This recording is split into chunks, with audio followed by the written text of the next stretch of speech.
It's probably easier if I go back to the beginning of the story.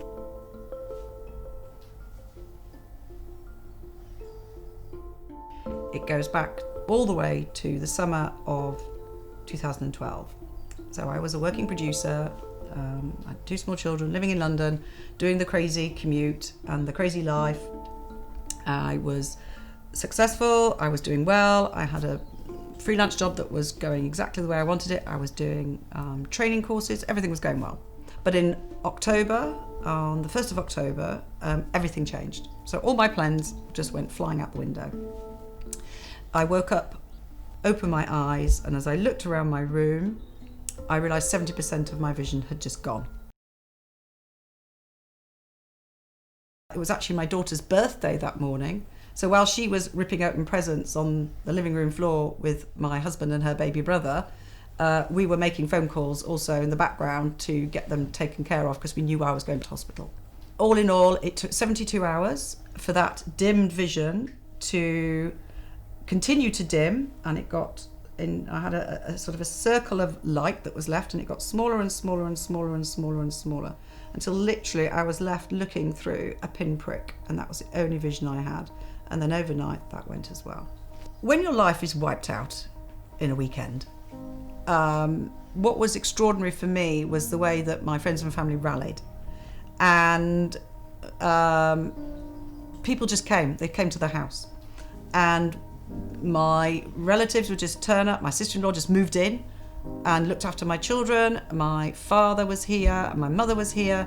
And so people just created a rota, because what we needed, because I was a patient that required 24/7 care, and the hospitals, whilst hospitals are amazing and I got extraordinary care on the NHS, they don't have the resources to look after me 24/7. So we broke all the rules, and my husband or my mum or my dad would stay in fact my brother did, my sister-in-law, everybody rotated, but they brought in a big squishy chair and they all slept in the room with me. So I wasn't on my own during those whole 2 weeks of being in hospital, which was extraordinary for me and was part, I think, of my ability to cope with the situation.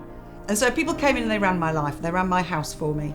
And then when I came home and I was back looking after my children, I have a very strong memory of I think my daughter was in the bath and my son was sitting on the toilet. And we were, because they're tiny children, we were all in the bathroom. And I couldn't see anything, because in bright lights I used to have whiteout. So I literally have maybe the tops of heads, but I had all the sound, I had all the laughter. And it was one of those very silly moments. My daughter was doing something silly and she was blowing bubbles, and my husband, because my son was still in nappies, we were toilet training him, which is quite amusing, toilet training a child. And so I was very much part of that moment. And it was a very special moment, and it was quite a seminal moment because I realised I did not need vision to be part of that. And the laughter and the silly jokes, and of course, you know, when the children would try and make me laugh, because children just know things. They know that laughing is the best medicine, and it absolutely is. They also used to know that physical contact is the best medicine. So they would just come and they would just do things that were the right things to do in that moment. And I always remember sitting there thinking, I could choose now. I can be anxious and and upset because I can't see this moment, or I can be part of it and laugh with them. And you do have that choice. And I had a convoy of female friends who again kind of created a rota and would walk with me, and my friends walking me and being here for me was absolutely part of the recovery. There's no way I think I would have been able to get through it without that tribe of amazing women visiting my house every day. In fact, one lady who I walked with every single day, 7 years on, we're still doing it. We still walk every Sunday. So there's some very deep relationships that were already there, but they were strengthened by my illness. Actually, they weren't damaged in any way. In actual fact, it kind of makes you much more appreciative of the people around you. Many illnesses have have the effect of making you reassess your life. That's very commonly reported, and I don't suppose my situation was any different.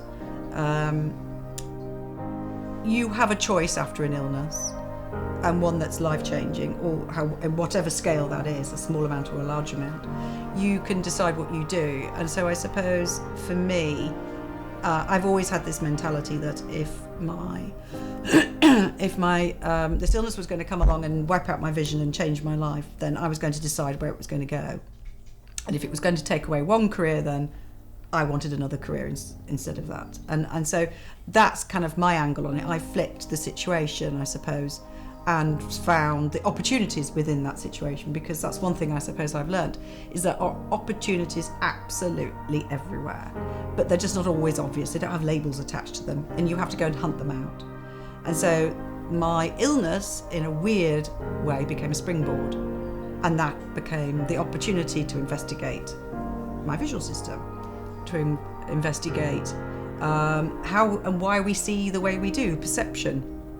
And this was a topic that I then found myself very, very interested in. And that curiosity to understand my illness was what then led to all the collaborations and the projects that I've subsequently done, be it working with Cambridge University, doing the TED Talk, doing the interactive exhibition, writing a book. But all of that came because of the illness.